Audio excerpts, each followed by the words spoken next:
What is going on, you beautiful people? Back at it again with yet another video. Today we have a comparison video of 3 of my favorite max cushion, aka cloud cruisers, that I've tested in 2024. Now, biasedly, I've only tested 3.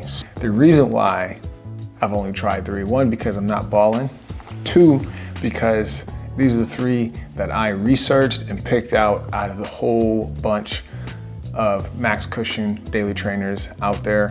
They're also max cushion daily trainers non-plated. None of these max cushion daily trainers I want to show you have a carbon plate. They all have no plate, no nylon plate, none of that jazz. These are intended to be daily trainers for a variety of different runs, mainly your easy to recovery runs, but some of these you can also utilize for your tempo runs. So we're just going to talk about, like we always do, the aesthetic, the upper, the midsole, and then the sole. Now, the reason why I utilize max cushion daily trainers is because I am building. I am in a building phase. In April, I went from 20 miles a week, and now we're in the beginning of September and we're running 55 miles a week. So therefore, I utilize daily trainers pretty much for all of my runs. And the reason being is pace is not a concern. Tempo is not a concern. Heart rate is not a concern. I just want to go out and run as comfortably as I possibly can. I want this to be an enjoyable experience as I run 55 miles a week. So, having a daily trainer, a max cushion daily trainer, a cloud cruiser such as the 3 we're going to review today, make running easy miles easier because of, 1, the stack height, so you get no ground feel. 2, because of the foams that are utilized, makes running easy even easier, and it just helps you continue to propel forward because of the technology used in each of these midsoles. So now you understand why I choose daily trainers over carbon plated and or plated and or max stack height plated shoes. So let's get into it. The first one that I picked up that was a max cushion daily trainer, non-carbon plated, was the ASICS Super Blast, the first version. I bought this for $100, and this honestly changed my thinking. This changed my understanding of how shoes can be utilized. The max cushion cloud cruiser, aka the ASICS Super Blast, is a marvel. This is probably going to be on Mount Rushmore for me at the end of the year. This is a very comfortable and enjoyable shoe. Look how it looks. Aesthetically, it's okay. I wouldn't put this on and go to the club. I wouldn't even put this on to go to the grocery store. But I would put this on to run 18 miles. What I do love is the 360 zonal mesh that's on the upper. Also, the very lightweight mesh tongue, which is very, very nice. And then that midsole, as you guys all know, and if you don't know, the midsole is where the money is at. This is a $200 shoe retail. I got this baby for $100 at my local running store. Believe it or not, got it for $100, but this retails at $200. In my opinion, it's worth every penny because of the lightweightness of this. The lightweightness of this runner. You can use it for a variety of different runs, tempo runs, interval sessions, long runs, recovery runs. This shoe is a jack of all trades. You ask 10 different people what they feel about their ASICS Super Blast, they'll give you 10 different answers, and this is why this shoe is so versatile, aka jack of all trades. Love it. That FF Turbo midsole, which is in blue, and then you got that FF Blast Plus, which is the training foam, in orange. This will be a certified 300 shoe for sure. I still run in this shoe any chance I get. The ASICS Super Blast stack height is going to be 45.5 in the heel, and then 37.5 in the forefoot, giving you an 8mm drop. Toe box, not the widest, but it is roomy, it is comfortable, it doesn't pinch. Also, midsole, It's a rock catcher 5000. It does catches a few rocks. I heard the updated one has fixed it, but it is not an issue for me. But look how wide that is. It's a wide daddy. This shoe is huge. And it's crazy how big this shoe is, but also how lightweight it is. It's crazy. It's the lightest weight shoe in the segment. Of all the shoes that I'm going to review today, this is going to be the lightest by far. Number 2 is the Invincible Run 3. Now, this is also a great shoe. Out of all of the shoes that we review today, this is probably going to be the best all-around shoe in regards to wearing the shoe outside of your runs. This is a great looking shoe aesthetically. That big, bold heel and the forefoot. I love the color on this. I love the knit. It's the fly knit upper. But this shoe is extremely heavy, noticeably heavy in hand as well. But you got that Zoom X foam, which we'll talk about in a sec, which makes up for the weight. Now, the Adidas Invincible Run 3 is suitable for anyone who is looking for a recovery day shoe, an easy run shoe as well. This shoe can get the job done. I've also used this shoe for some tempo works. That weight is noticeable for me, so it's kind of hard to get the heel up because that's where I feel all the weight in, but it might just be a mindset thing too. But overall, great shoe, in my opinion, for recovery runs and easy runs where I just feel like plodding along, just chewing up those miles. Great shoe for that. And also, you can't hate on that colorway. That colorway is on point, that green and white. Very nice. Gets kind of dirty, but not too dirty. Love it. And also the midsole is removable. And here's what it looks like. It's not ventilated, so it does like to suck up all of that water. The A6 Super Blast midsole that I did not mention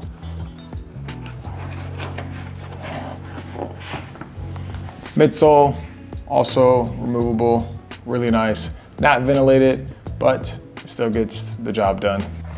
Now, for the upper, as I mentioned, it's going to be a fly knit upper.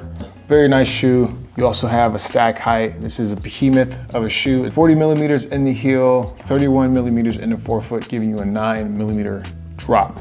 360 midsole of Zoom X foam. This is Nike's premium race foam, which is why this shoe is also very expensive. I believe it retails at let me check. Coming in at $20 cheaper than the Super Blast. This retails at 180 bucks. Nothing cheap about this, but you also get 360 Zoom X foam. This is Nike's premier premium platinum plus foam that you can, best foam you can possibly get in a running shoe, and it gets the job done. This is very fun to run in, very bouncy, very soft as well as you propel forward. It also has that millimeter drop, that 9 millimeter drop, so it's going to definitely keep you on your forefoot. This will offer a balance of cushioning and responsiveness because of that Zoom X foam. So this is a very good system for both daily training and for that tempo sessions. But like I said, I didn't prefer these for tempo sessions because of the weight. It was very noticeable.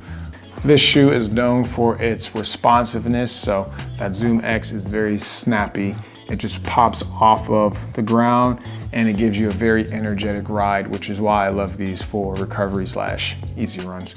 And it's nice for different paces as well. You can go slow and it feels just as good as going fast in this particular shoe. It won't punish you for being a slow runner, which I love because I'm a big boy, big body certified, 6'6", 215. So I need a shoe that is going to be very forgiving, especially for the bigger runners.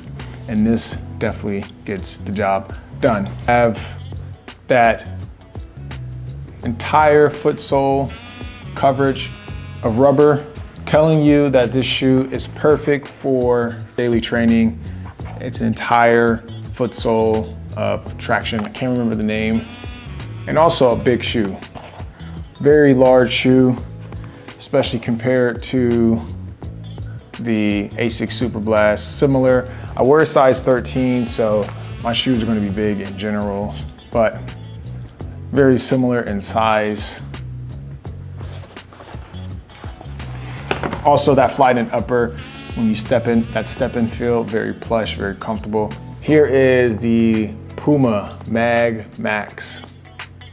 Now these babies are very, very enjoyable to run in. Now the way I spoke about the Asics Super Blast, I'm about to speak about the Puma Mag Max as well. I've been running in these as often as I possibly can. This is probably my favorite shoe of the year. This is probably my sneaker, my running shoe of the year. And I haven't tried them all, yes. But the ones that I have tried, the Mag Max is probably one of my favorite daily trainers of the year. So this has been an absolute joy to run in over the last few weeks. I am in absolute awe of the Mag Max. Puma knocked it out the park with this one. It is definitely an enjoyable shoe. Probably one of my fun shoes to run in other than the Asics Super Blast. Aesthetically, I wouldn't put no jeans on with this, and I probably wouldn't rock it outside the house. This thing is huge. I'm talking huge. Just a behemoth of a shoe. Does it show the difference? Can you see the difference between the three? These are huge shoes. Given the fact that I do wear a size 13, so you also have to take that into consideration, but just a big behemoth of a shoe compared to the other ones. Yeah. Great shoe aesthetically. I love the looks of it. I got it in white because I just wanted to see how it held up over time, and it's doing a great job. I've put nearly 100 miles on these. I gotta check exactly how many miles, but the upper is an entire knit upper. It's a 360 knit upper. And then you got that hit that says Bouncy AF. You can't see it, but it's there. Also, the Nitro. That midsole, creme de la creme. We'll talk about that in a little bit. Power tape in the medial side that goes all the way through. Helps with the stability of the shoe. No rolled ankles in this shoe. No rolled ankles. Also, you have this sort of plastic coating that goes over the laces to help it from not tearing because the entire upper is knit. Nice touch as well.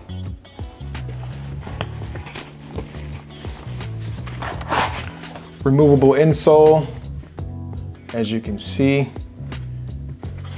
Tongue has a thick knit material, and it is gusseted as well.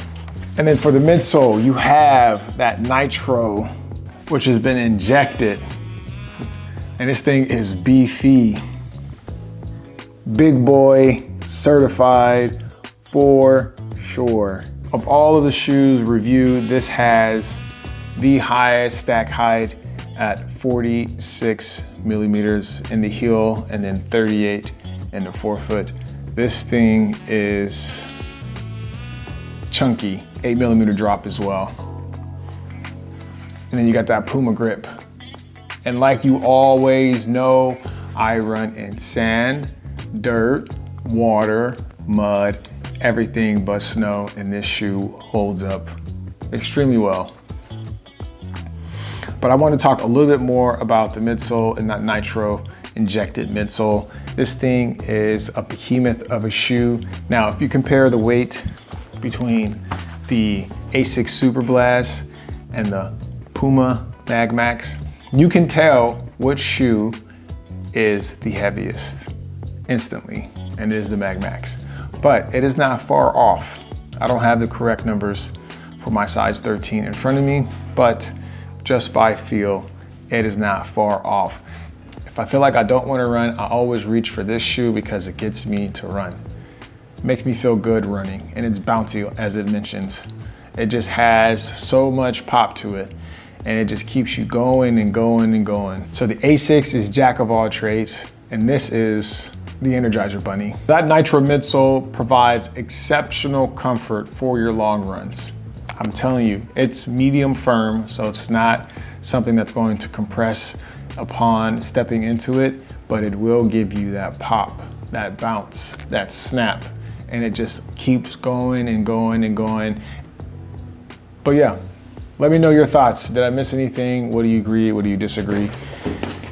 Let me know, comments below. I appreciate you guys watching. I will see you in the next one. Peace.